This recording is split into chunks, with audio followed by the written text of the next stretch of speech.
Hello friends, हमने पिछली कक्षा में देखा था अक्षीय अवर्ण विपथन। अक्षीय अवर्ण विपथन क्या है? जैसे यह लेंस है तो लेंस के अक्ष में वायलेट कलर और रेड कलर का फोकस बिंदु अलग अलग होता है। तो इस कारण जो प्रतिबिंब बनता है वह इन दोनों के बीच बनता है, किसी एक पर्टिकुलर बिंदु पे नहीं बनता। तो इस कारण जो अलग अलग रंग दिखाई देते हैं, रंगों का क्रम दिखाई देता है। तो इस प्रकार के विपथन को अक्षीय वर्ण विपथन कहते हैं। आज हम देखने वाले हैं पार्श्विक वर्ण विपथन। पार्श्विक वर्ण विपथन में क्या होता है? पार्श्विक वर्ण विपथन में जैसे कि ये उत्तल लेंस है, ये इसका मुख्य अक्ष है, इस पर कोई वस्तु है ए बी से एक किरण जा रही है इस ओर, दूसरी किरण इस ओर। इसका इमेज बना यहाँ पे, एक का इमेज बन गया यहाँ पे, और दूसरा इमेज बन गया दूसरे कलर का इमेज यहाँ पे। ये होगा एफ, ये होगा ए भी, बी भी, और ये इमेज होगा ए आर, डी आर। तो पार्श्विक वर्ण विपथन का मतलब है पार्श्व भाग में अर्थात ऊर्ध्वाधर जो प्रतिबिंब का साइज है अलग अलग कलर के लिए अलग अलग होगा।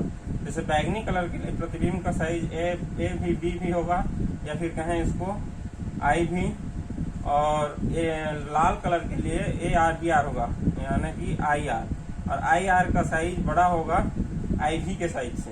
तो इस प्रकार के वर्ण विपथन को पार्श्विक वर्ण विपथन कहते हैं। पार्श्विक वर्ण विपथन को आई आर माइनस आई भी से मापा जाता है।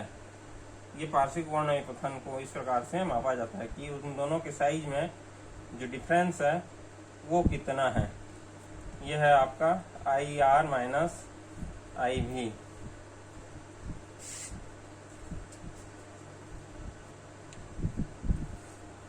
अब देखते हैं एक वर्णीय विपथन। इससे पहले हमने क्या देखा? वर्ण विपथन।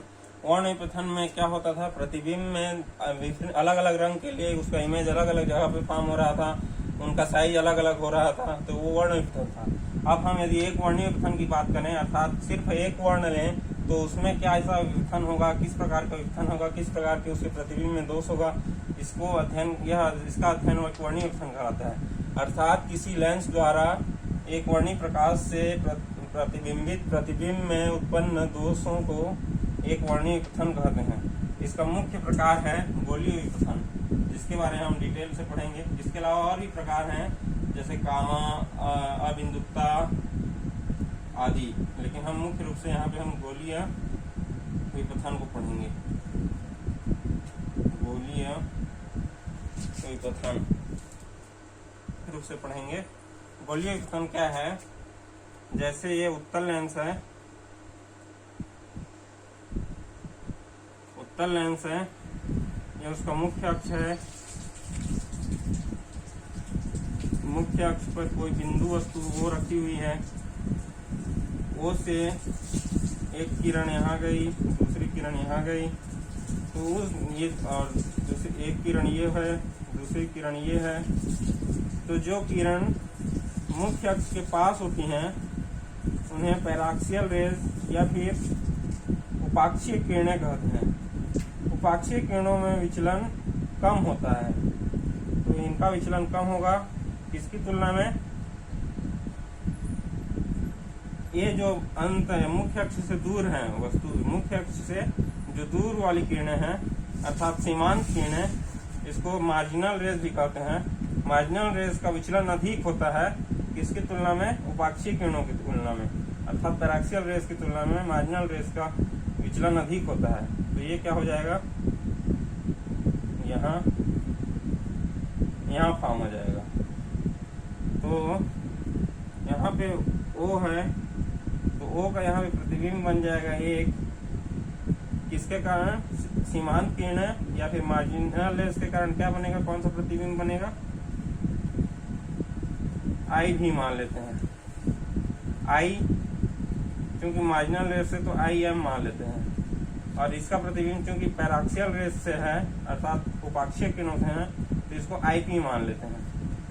तो इस प्रकार जो प्रकाश किरणें हैं वह संपूर्ण भाग से आए, अगर उसके आंतरिक भाग से भी आए, बाह्य भाग से आए अर्थात पैराक्सियल रेस भी आए और मार्जिनल रेस भी आए, तो उसका जो प्रतिबिंब है अलग अलग बिंदुओं पर फोकस होता है, अलग अलग बिंदुओं पर बनता है। तो इस प्रकार से उत्पन्न दृष्टि इस प्रकार के उत्पन्न दोष को गोलीय पतन कहते हैं। और यदि समांतर हैं, मुख्य अक्ष के समांतर आ रही हैं, ये लेंस है, ये मुख्य अक्ष है, मुख्य अक्ष के समांतर किरणें आ रही हैं, तो पर भी जो ये उपाक्षीय किरणें हैं, पैराक्सियल रेस हैं, इनका विचलन कम होता है और जो सीमांत किरणें हैं, मार्जिनल रेस हैं, इनका विचलन अधिक होता है। क्योंकि ये पैरेलल हैं, मुख्य एक्सिस के भी पैरेलल हैं,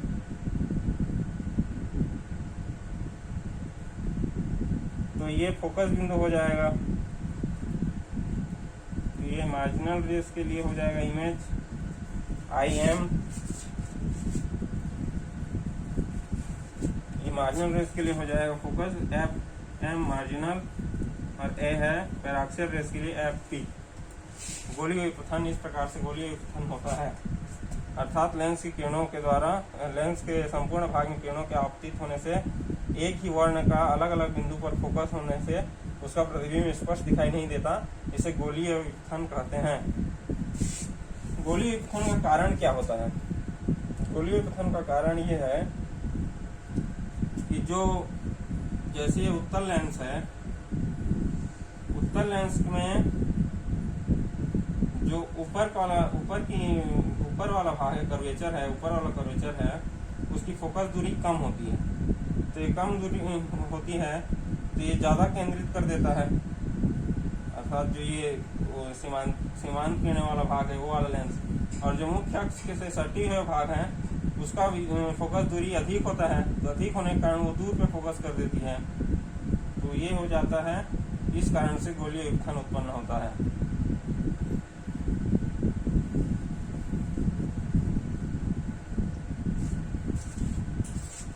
गोलीय विपथन दो प्रकार के होते हैं। गोलीय विपथन दो प्रकार के होते हैं, एक अक्षीय गोलीय विपथन और एक पार्श्विक गोलीय विपथन, अर्थात पैरेलल। ये अक्षीय गोलीय विपथन और दूसरा लंबवत लॉन्गिट्यूडिनल गोलीय विपथन, ट्रांसवर्स। गोलीय विपथन को कम करने के उपाय क्या क्या हैं? पहला उपाय है जैसे रोक लगाकर। रोक कहाँ पे लगाना है? रोक या तो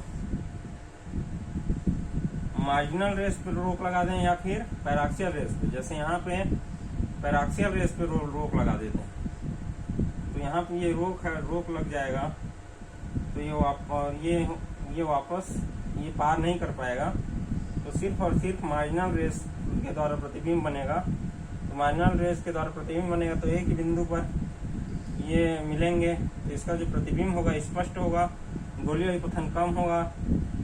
ये मुख्य अक्ष है, यहाँ पे प्रतिबिंब बन रहा है तो यह स्पष्ट प्रतिबिंब बनेगा, और क्योंकि इसमें पैराक्सियल रेस नहीं है, उपाक्षीय किरणें नहीं है। और या फिर ऐसा कर सकते हैं कि सीमांत किरणों को मार्जिनल रेस के वो रोक लगा देते हैं, ये रोक लगा देते हैं इस पर, मार्जिनल रेस पर। तो जो पैराक्सियल रेस हैं, उपाक्षीय किरणें, इनके द्वारा प्रतिबिंब बनेगा, तो अभी गोलीय विपथन का मान घट जाएगा। तो रोक लगाकर गोलीय विपथन को कम किया जा सकता है। एक दूसरा क्या है,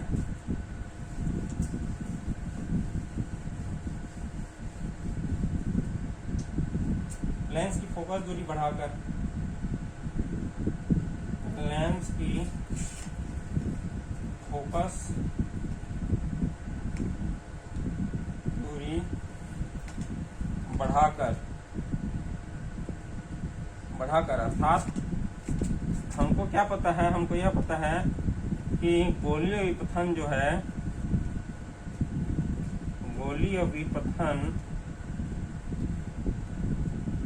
इनवर्सली प्रोपोर्शनल होता है फोकस दूरी के क्यूब के, यानी फोकस के घन के व्युत्क्रमानुपाती होता है गोलीय विपथन।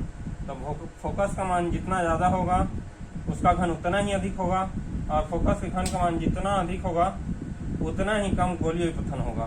तो इस प्रकार से लेंस की फोकस दूरी बढ़ाकर भी अधिक फोकस दूरी और लेंस का इस्तेमाल करके गोलीय विपथन को कम किया जा सकता है। तीसरा क्या है, प्राशित लेंस का उपयोग करके। प्राशित लेंस का उपयोग करके। क्या है क्रॉसित लेंस का उपयोग करना? क्रॉसित लेंस किसे कहते हैं?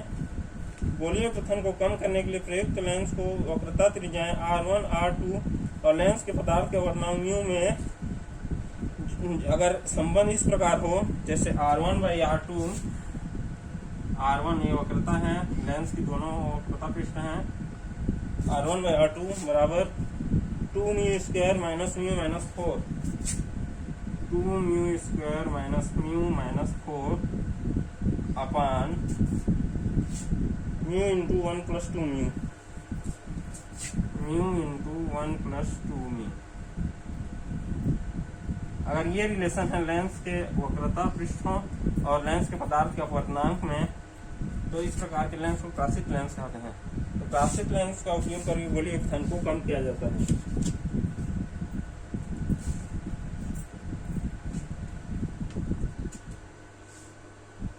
चौथा है समतल उत्तल लेंस का उपयोग करके।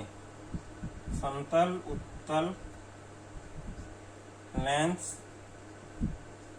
का उपयोग करके। समतल उत्तल लेंस का उपयोग करके भी हम गोलीय विपथन को कम कर सकते हैं।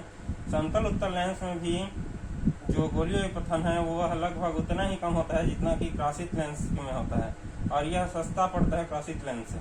तो इसका यूज करके भी गोलीय विपथन को कम किया जा सकता है।